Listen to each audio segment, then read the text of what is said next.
What's up, everybody? Welcome to No Control RC. So a couple videos ago, Alex was complaining. He's like, he gave Brandon a body and he hasn't finished it yet. So he did his little, granted it was cool, he did his soap trick, which I haven't done yet. He did that one and he gave me the task of doing a body that looks like Eddie Van Halen's guitar from back in the day. The red with the white stripes and a couple random black stripes on it. Now it seemed like it was going to be not half bad. You can kind of see, so this is the body right here. I started laying, I got kind of a couple stripes just to kind of figure it out. You know, in theory, it didn't seem like it was going to be too difficult, but multiple contours and angles proved to be a little bit more problematic than I was hoping it would be. But I think I have figured out through trial and error how I think I'm going to pull it off. It's not going to be the best, but I think I got an avenue that will represent what he wants. So, end of the day, he gets to do the fun stuff and I got to do the difficult stuff for some reason. So, all right, I'm going to finish striping this thing up and then I'll show you a quick wrap up. Then we'll get over to the paint booth and start laying some color. All right, here it all is, all primarily done up. A lot of work, and there's going to be multiple spots that are probably going to pick up a little bit. But if you use a, which I'll show you, use a popsicle stick, you can clean up a lot of those spots. But I'm going to hit this with a heat gun and lay everything just one more time. And then I'm going to put some color on it and see what it looks like. But a lot of tape in there. So let's see what this looks like. All right, everybody. So here it is. Here's the final product. Here it all said and done. Perfect, no, but we don't strive for perfection here. We're just normal people. We're going to have mistakes, little blemishes. But there's Alex's Eddie Van Halen body that took me as long to tape up as it did for him to paint that whole one with the soap. So there was a lot of tape, in case you're wondering. Now, here's the window masks. This ball right here. That's all the tape from all the lines that I did. So I filmed a middle part, but I rewatched after I did some spraying before I did this, and I didn't like how the video came out. So I'm going to touch on a few things right now. So simple procedure. All I did was I figured out which ones I wanted black, laid those first. And I used one size tape for the black, so I knew.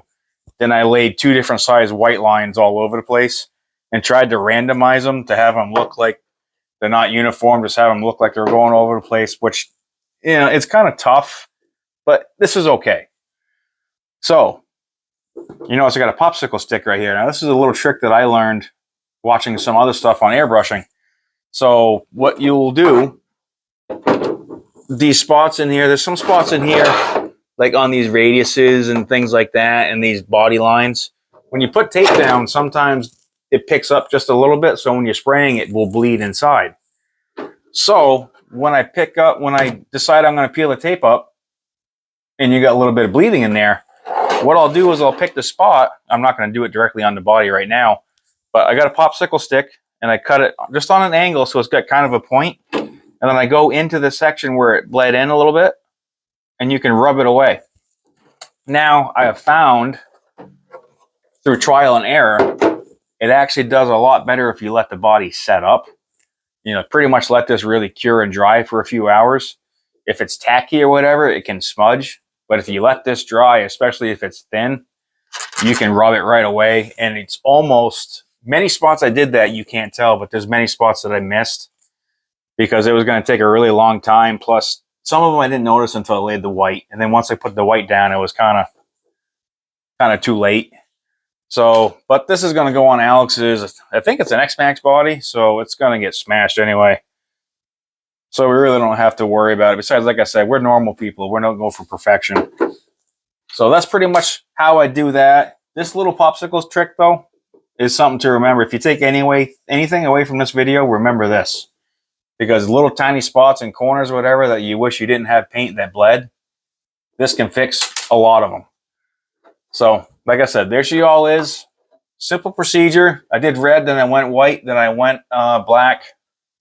That's the order I did it in. You can see I only did the black on the stripes because I didn't want to waste the paint to do the hole underneath the body. A few simple stickers, and that's pretty much it. So that's my Eddie Van Halen guitar themed body. Perfect, no, but you know what? When it's running around, you're not even going to be able to see the little blemishes that it has. So end of the day, learn something new. Doing something like this, you always pick up a few new details. The more you do, the more you try, the better you get. So end of the day, it's all a learning experience, and I'm pretty happy with it. So, well, that's pretty much all I got to say on that. So, hey, thanks for watching. Like and subscribe. Throw me some comments, especially if anybody's got any more tips that I don't know. Because let's face it, I only know so much, and I am not a professional. I'm just a normal person. So there's people that are way better at this than me, and they probably have some good tips as well. So throw a couple down there, and then thanks for watching, and we'll catch you next time.